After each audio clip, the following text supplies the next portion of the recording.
Seja bem-vindo, seja bem-vinda a mais uma consultoria gratuita. Essa live de perguntas e respostas que eu faço há mais de 110 semanas, onde toda quarta-feira eu entro ao vivo às 20 horas para responder dúvidas e perguntas de quem me acompanha nas redes sociais em geral. Fato é que eu distribuo muito conteúdo, muitos vídeos, posts, muito aprendizado e eu sei que em toda jornada de aprendizado chega um momento que você vai ter dúvida, né? Eu não sei nada sobre piano, não sei nem o que perguntar sobre piano. Se eu aprender um pouquinho, vai surgir uma dúvida ou outra. Então eu paro uma vez por semana para escutar você, ver suas dúvidas, suas perguntas, tirar suas dúvidas para a gente iniciar uma nova semana de aprendizado, tá bom? Essa live acontece sempre quarta-feira, 20 horas, certo? Se você não participou da última, tá tudo bem, você pode participar da próxima, sempre às 20 horas, quarta-feira, no meu canal no YouTube, tá bom? Vamos para a primeira pergunta de hoje. Investir na Amazon, retorno em qual prazo? Vale a pena investir na Amazon, sim ou não?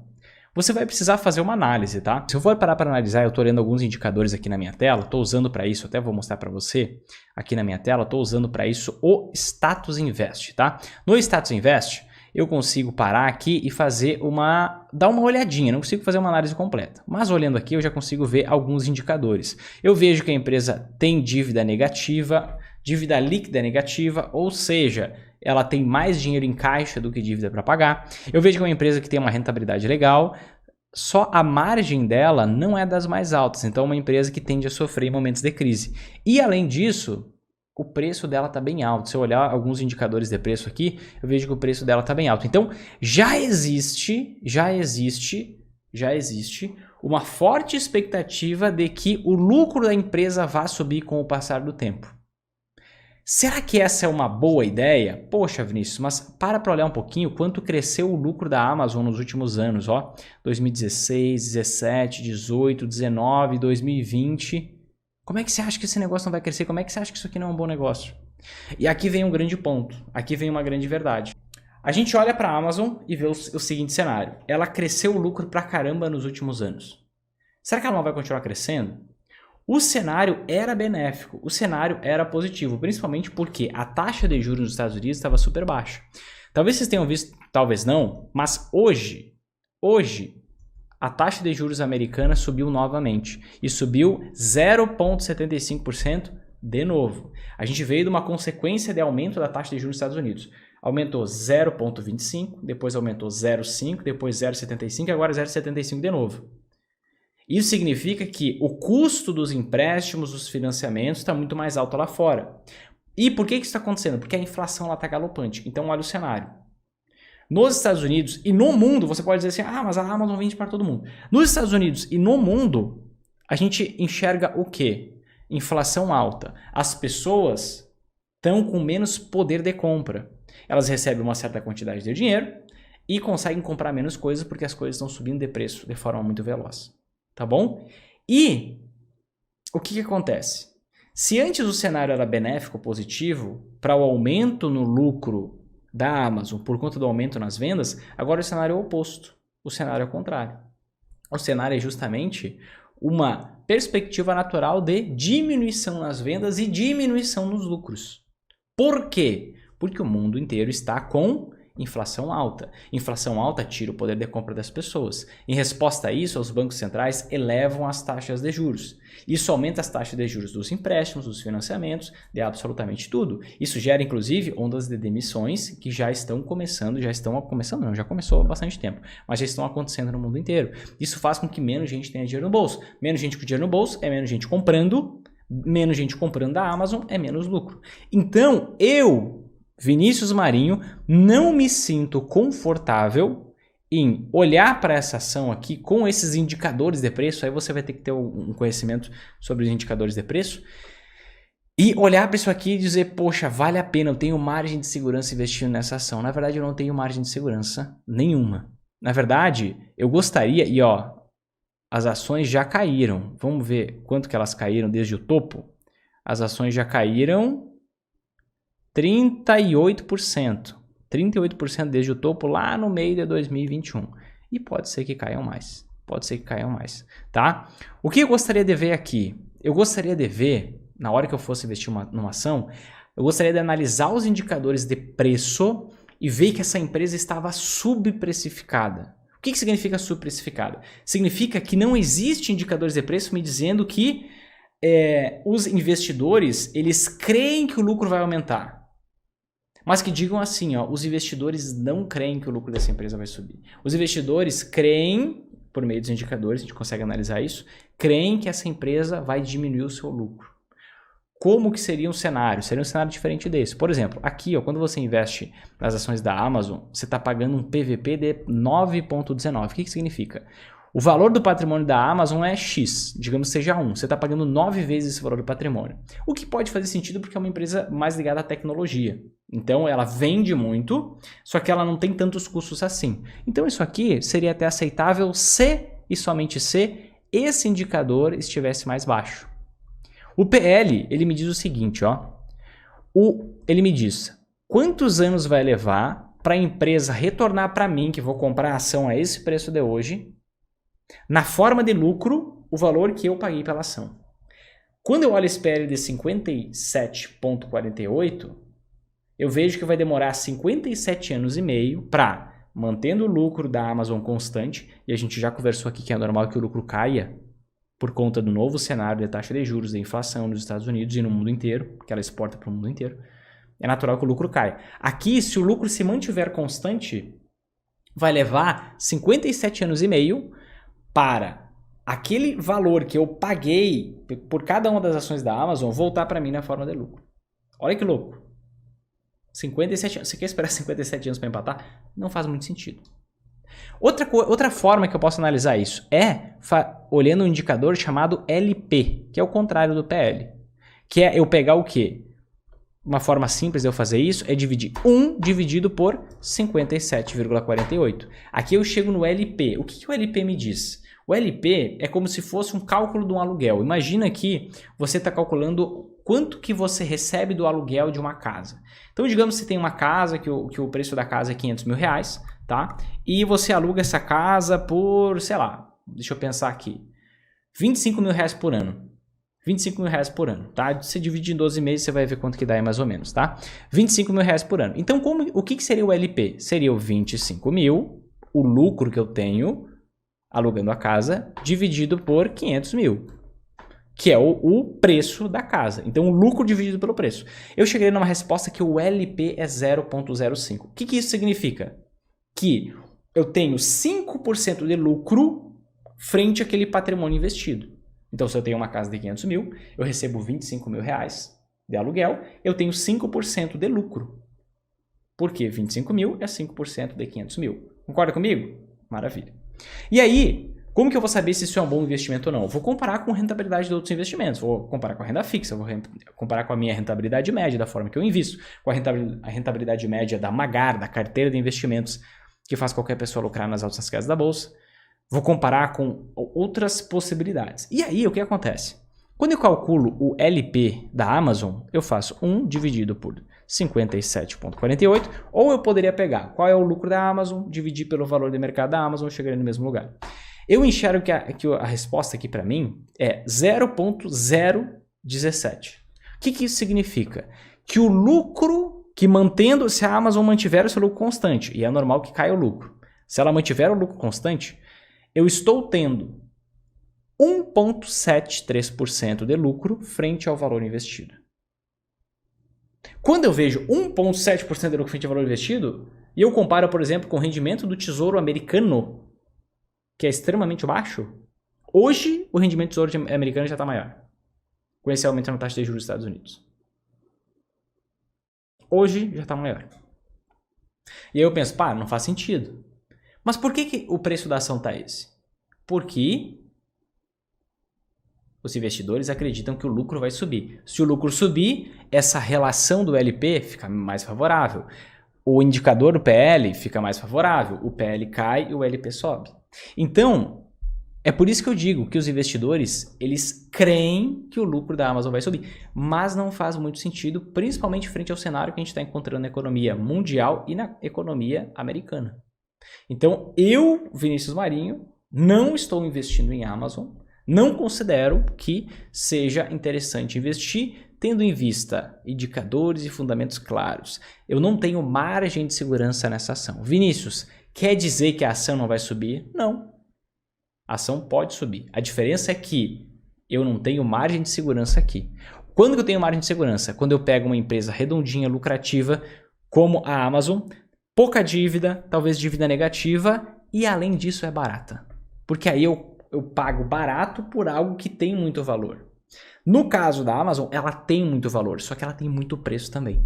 Então acaba que ela não está barata. E se a gente olhar historicamente, quais são aquelas ações que têm um maior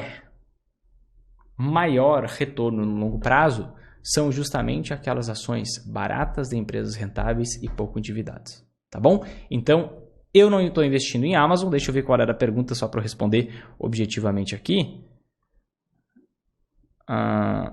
Investir na Amazon, retorno qual prazo? O prazo, eu não invisto na Amazon, tá? E o prazo, se você quiser investir na Amazon, tem que ser longo, porque é natural, é esperado que em momentos em que a taxa de juros sobe, a inflação está muito alta, as empresas começam a vender menos, a ação da Amazon já teve uma queda de preço, pode cair muito mais, as empresas começam a vender menos, lucram menos, se lucra menos, é natural que o preço caia, o preço já está caindo, pode cair muito mais, tá bom? Mas assim, quando você vai investir em ações dessa natureza, na minha concepção, virou um pouco de aposta.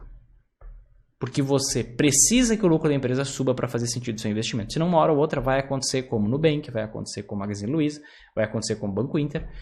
A empresa vai frustrar resultado, o preço vai desabar e você vai ficar chupando o dedo ou vai ficar rezando para que o cenário mude. Eu prefiro, ao invés de eu comprar uma ação cara de uma empresa que não entrega um resultado equivalente àquele preço, eu prefiro comprar uma ação barata de uma empresa que entrega um baita resultado muito superior àquele preço que ela está sendo negociada. São filosofias de investimento diferentes. Vamos lá, segunda pergunta de hoje. Vinícius, você pode comentar sobre os indicadores para avaliar o lucro da empresa? Posso. Tem dois indicadores principais que eu uso para analisar o lucro da empresa. Tá? Você pode pegar e anotar aí. Primeiro indicador, primeira coisa que eu quero saber, qual é o ROI dessa empresa? O que é o ROI? Return on Equity, ou seja, o retorno sobre o patrimônio líquido. Imagina que uma empresa ela tem um determinado patrimônio e aquele patrimônio está sendo usado para gerar um resultado, um lucro. O ROI te diz exatamente isso. Quanto que está sendo gerado de lucro em relação ao valor do patrimônio. Então, digamos que uma empresa tem um patrimônio de 10 bilhões de reais, certo? Somar todo o patrimônio que ela tem dá 10 bilhões de reais. E você olha lá para o lucro da empresa, o lucro da empresa é 1,5 bilhão. Como é que você encontra o ROI? Você pega esse 1,5 bilhão e divide por 10, que é o valor do patrimônio da empresa. Você chega a um ROI de 15%. O que isso significa? Que aquele patrimônio está sendo rentabilizado à velocidade de 15% ao ano.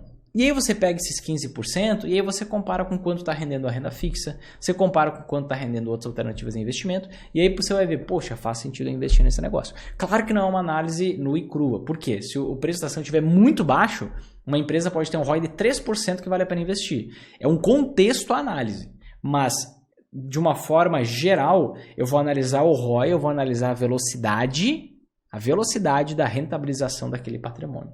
Então esse é o primeiro indicador que eu uso para avaliar o lucro de uma empresa.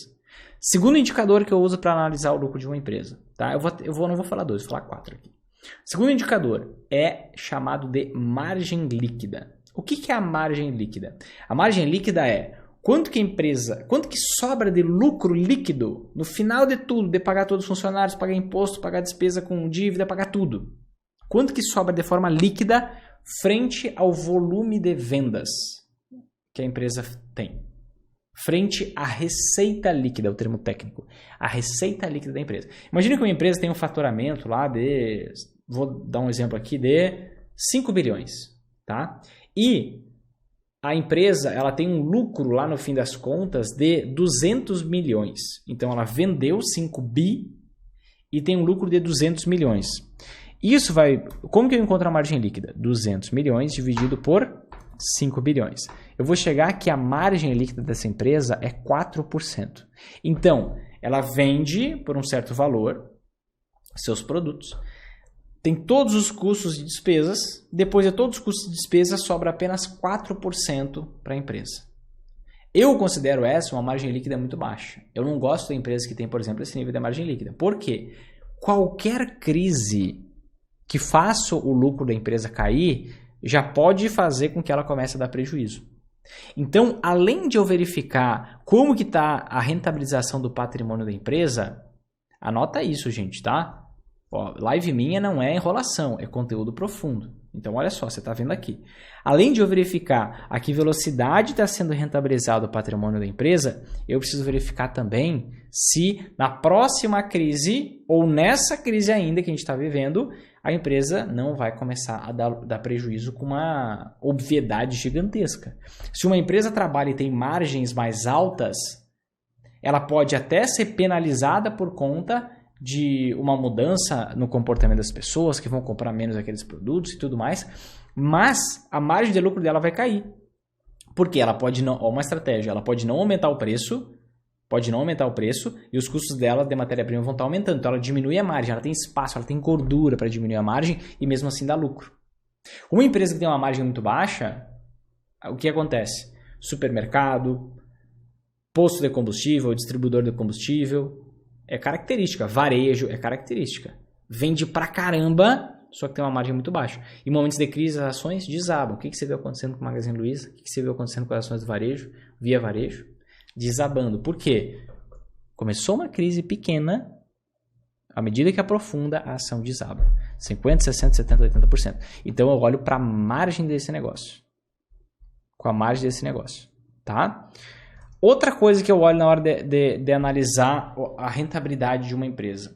Como que é o comportamento, a dinâmica do lucro dessa empresa?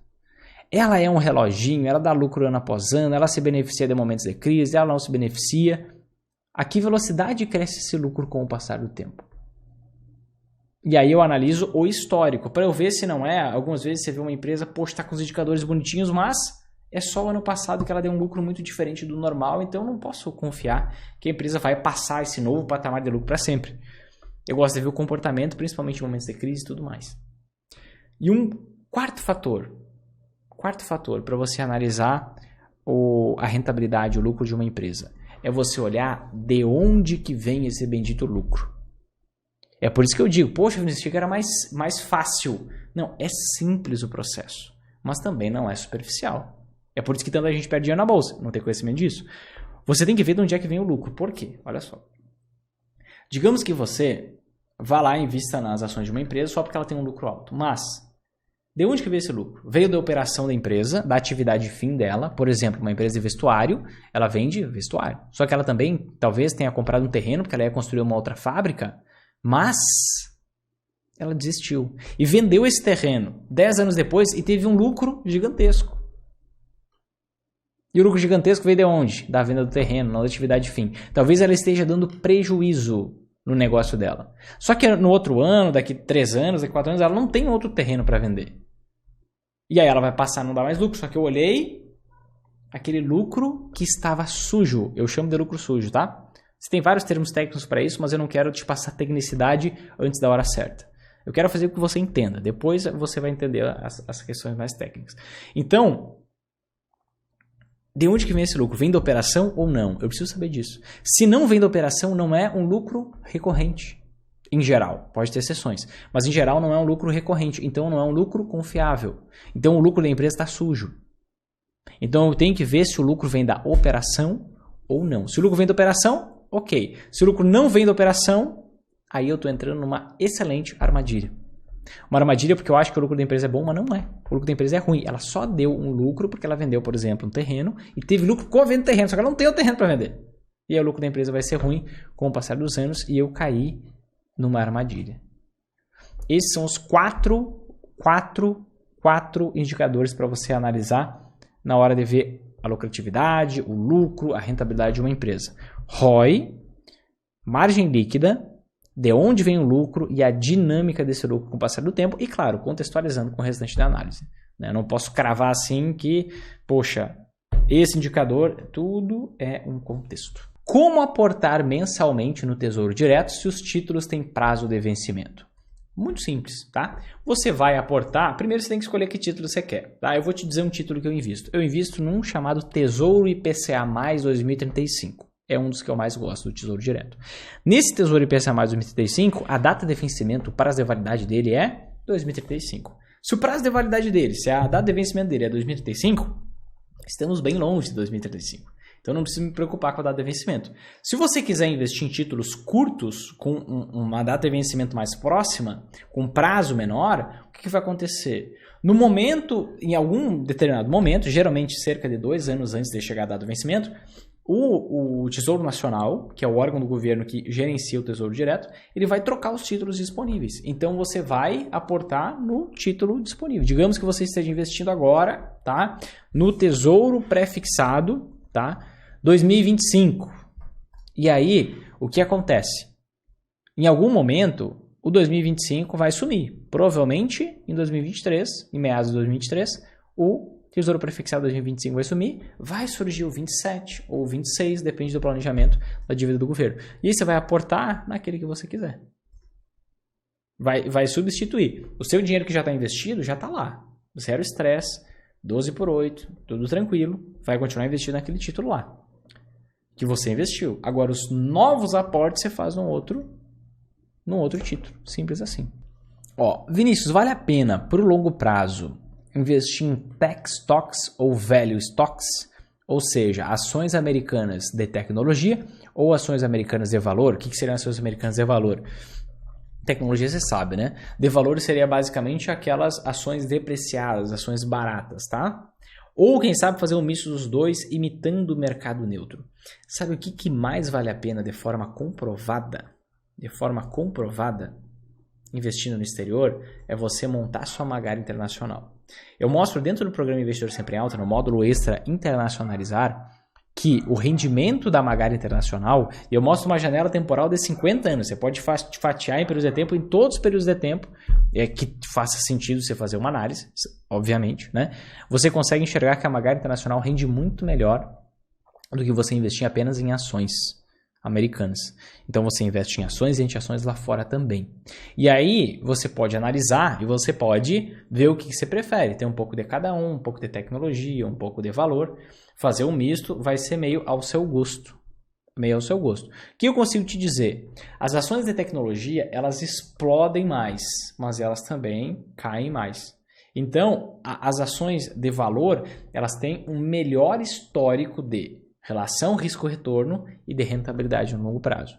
O grande problema é que a gente ficou aficionado na tecnologia nos últimos anos, achando que tecnologia era tudo, quando na verdade o que existia era uma injeção de dinheiro de trilhões na economia americana e essa fonte secou, esse dinheiro está sendo enxugado, a taxa de juros está subindo, essas empresas estão sofrendo. Você vê várias empresas de tecnologia tendo uma queda gigantesca. Então, se você gosta de empresas de tecnologia, se você analisar, pode fazer sentido você ter um pouco. Mas eu, no seu lugar, primeira coisa, faz o feijão com arroz bem feito. Depois que você fizer o feijão com arroz bem feito, o que é fazer o feijão com arroz bem feito? Lucrar nas altas e nas quedas da bolsa no Brasil e no exterior. Aí você vai lá, poxa, agora eu quero me expor em Supertech, várias ações de tecnologia. Você vai lá e se expõe. O problema é você não fazer o feijão com arroz bem feito. Você querer colocar batata palha em nada. Poxa, faz um fricassezinho. Vai ficar top, vai ficar bom. Colocar arroz, por cima fricassê, por cima batata palha. Colocar batata palha, só batata palha, a não ser que você goste de comer batata palha, tá tudo bem. Mas você almoçar, comer não, comer eu gosto. Mas você almoçar só batata palha não faz muito sentido. Então faz o feijão com arroz, faz o arrozinho com fricassê, depois você joga a batata palha por cima. Tá bom? Não pula etapas. Só corre depois que você engatinha e caminha. Mário, boa noite Vinícius, estou até com medo. A curto prazo minha Magari já tá dando resultado. Medo de ter resultado, Mário? Que maravilha, olha só, estou até com medo. A curto prazo, minha Magari já está dando resultado. Prepara. Esse é seu destino. Resultado. E o CDB pós-fixado, liquidez diária após 60 dias, 102% CDI, é melhor que o Tesouro 2025? Rende mais, mas é pior. Por quê? Por conta do risco que você corre. Um governo, ele não quebra, exceto se ele tiver uma dívida externa muito alta. Qual é a situação da Argentina? A Argentina tem mais dívida externa do que reserva internacional. É óbvio que vai quebrar, é óbvio que vai dar problema. O Brasil, ele tem o quê? Muito mais reserva internacional do que dívida externa. Mais de 6 vezes mais reserva do que dívida externa. Dívida interna alta não é um problema. Por quê? O país, o governo vai lá, imprime mais moeda, injeta dinheiro na economia, vai gerar inflação com o passar do tempo, vai diminuir o endividamento por conta da inflação e pronto, ajusta a casa. Gera um transtorno para as pessoas, mas é assim que os governos resolvem, em tudo que é canto do mundo. Dívida interna não é problema, o problema é dívida externa. Então, o que acontece? Se um banco quebra, um banco médio quebra, o FGC, o Fundo Garantidor de Crédito, não tem dinheiro para pagar todo mundo. Eu tenho um vídeo falando só sobre isso. A verdade é que ninguém vê sobre o FGC. Você não pode contar com esse negócio. Ele tem menos de 5% total do dinheiro que ele garante. É que nem você ter... você vai lá e me empresta assim, ó. Ah, vou te emprestar 100 mil reais, Vinícius. Beleza, vou pegar 100 mil. Tá, mas qual é a minha garantia? Ah, a garantia é o fulano, é o Alisson, meu primo, não tenho um primo chamado Alisson, mas é um exemplo, que se der algum problema, ele vai te pagar os 100 mil, tá bom? Tá bom. E aí o Alisson tem 5 mil na conta. É isso. Ou melhor, menos de 5 mil. O FGC é isso, então eu não conto com o FGC. Se o banco quebrar, o que acontece? Você pode perder tudo. Em troca de 2,5% de CDI. O que é 2,5% de CDI? Vou pegar aqui, ó, 13,25, na verdade 13,15 vezes 0,25, PAN, em troca de 0,33%. Eu vou correr um risco de perder 100. Entende? Então eu não corro esse risco. Ah, é 120% CDI, é 150%, 200% CDI. Não entra. Por quê? O nível de risco não faz sentido. O retorno frente ao risco não faz sentido. Além disso, se for esses CDBs de prazo curto, você vai pagar a maior alíquota do imposto de renda. No consolidado, no composto do rendimento, vai ser ruim. Não vai ser tão bom, pelo menos. Então, pensou em renda fixa, pensa em tesouro, título público. É assim que grandes investidores que têm responsabilidade pelo seu patrimônio pensam. Você não vê nenhum grande investidor caçando CDBzinho aqui lá. Porque ele sabe que a primeira tarefa dele é preservar o seu capital. Depois é multiplicar. A maioria das pessoas querem multiplicar e não preservam. Perdem um monte de dinheiro, ganham em alguns momentos, perdem em outros, ficam na vida tô rico, tô pobre e não evoluem. Então a primeira coisa é preservar. Olha todos os grandes investidores. Ninguém fica caçando o CDBzinho da vez.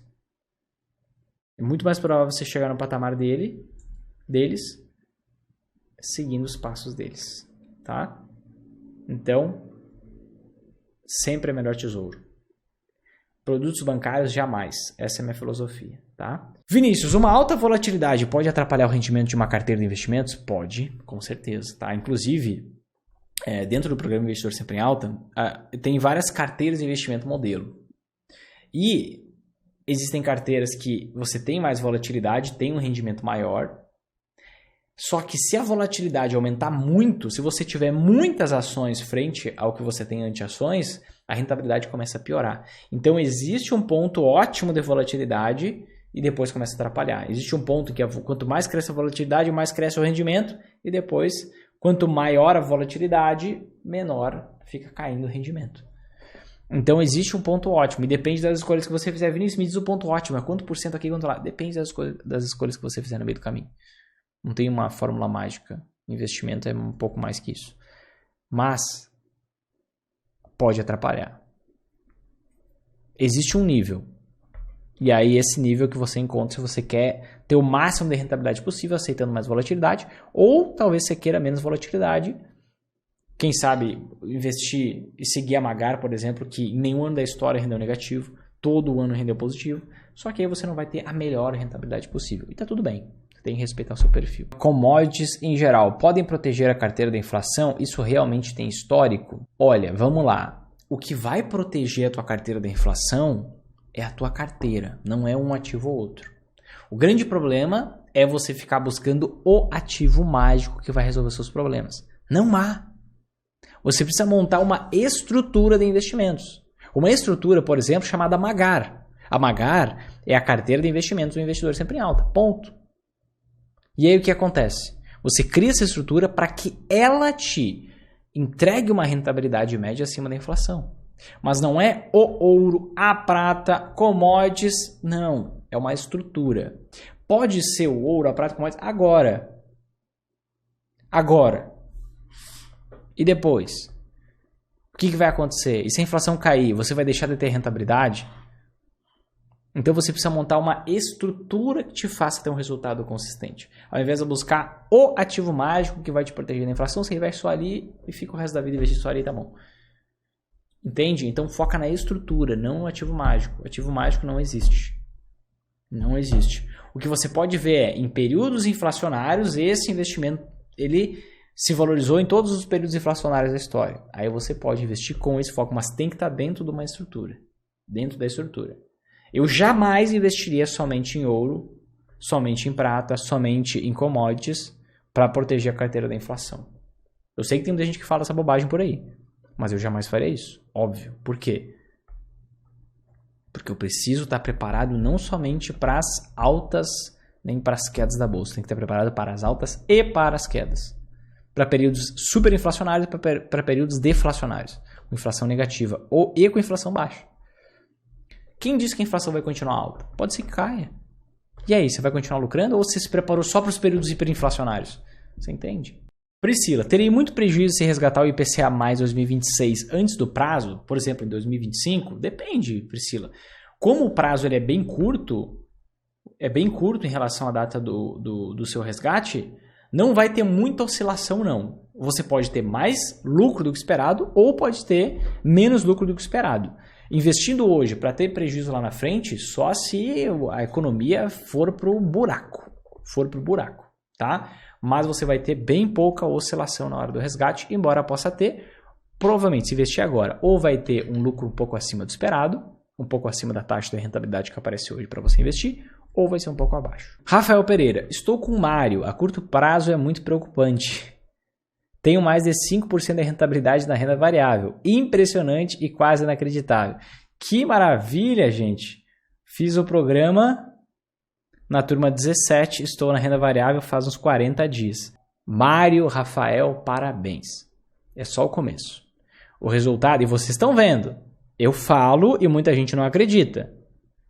O resultado vem quando a gente segue o GPS. Quando a gente não inventa modinha. Quando vai lá e implementa. Mas isso é no curto prazo, tem muito mais por vir aí. Parabéns e é só o começo. A Magar Internacional também fica sempre em alta? Tem interesse em renda passiva em dólar, tem ativos internacionais, inclusive a Amazon, que você falou no início, está de chorar. A Magar Internacional te faz lucrar nas altas e nas quedas da bolsa no exterior. Vinícius, depois da minha reserva de liquidez formada, posso continuar investindo no Tesouro Selic, 50% do meu capital em renda fixa, ou devo partir para outros tesouros? Eu gosto muito, Lucimar, do Tesouro IPCA+, porque ele é um título que te protege da inflação. Tá? Tem um burburinho aí, não, mas em momentos em que a inflação sobe, o Tesouro IPCA+, ele se desvaloriza. Para. O Tesouro IPCA+, ele tem duas marcações.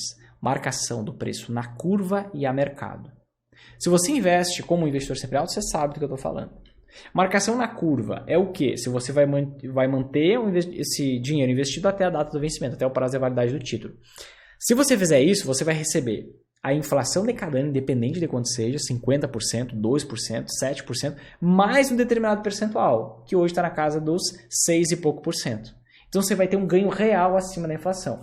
Marcação a mercado é a oscilação do preço do título no curto prazo. Para quem quer fazer uma venda antecipada, antes da data de vencimento. E aí isso vai oscilar para cima e para baixo com o passar do tempo. Quando que você vai vender antecipadamente? Quando valer a pena. Se estiver tendo uma oscilação negativa momentaneamente, você não vai vender, simples. Quando o ciclo virar, você vende depois. E tem um ganho com a marcação mercado. Mas é importante você ter Tesouro IPCA+, independente do momento, para que você tenha uma proteção contra a inflação. Principalmente porque uma proteção contra a hiperinflação. Uma inflação muito alta, de não só 10%, 20%, 30%, 40%, 50%. Uma hipótese remota, mas tudo é possível. Então é importante você ter. Eu não teria só Tesouro Selic. Ah, mas a taxa Selic sobe quando a inflação está muito alta. Sobe bem depois. Então você não teria essa reposição. E existem momentos em que a inflação, e países em que a inflação sobe muito mais que a taxa de juros. Vou te dar um exemplo. Estados Unidos. Inflação está na casa de 9%. Eu, particularmente, não creio numa taxa Selic a 9%. Então é um caso prático, atual, de que a taxa de juros não sobe tanto quanto a inflação e acaba não repondo essa rentabilidade. Então, considero importante o Tesouro IPCA+, também, não deixaria só no Selic. Pelo que entendi, quando as ações estão em baixa, as anti-ações estão em alta. E quando as ações começarem a subir, as anti-ações descendo, não vai ter um ponto de encontro. O que fazer nesse momento? Não vai, Cláudio, porque tudo aquilo que sobe no longo prazo sobe muito mais do que a queda daquilo que cai. Quando você vê o comportamento das ações, vamos lá, vamos parar de palavras, vamos mostrar na prática? Veja a minha tela agora. Você está vendo o comportamento das ações, certo? De 2008 até 2016. Você pensa, meu Deus, uma queda abrupta, depois voltou, deu esperança de que ia voltar, tudo ia ficar bem. Lembra de 2020, 2021? Depois veio uma longa queda por conta das consequências econômicas? Pois é. Cenário horrível para as ações. E para as anti-ações? Você vê o quê? Elas se valorizando. Primeiro ponto.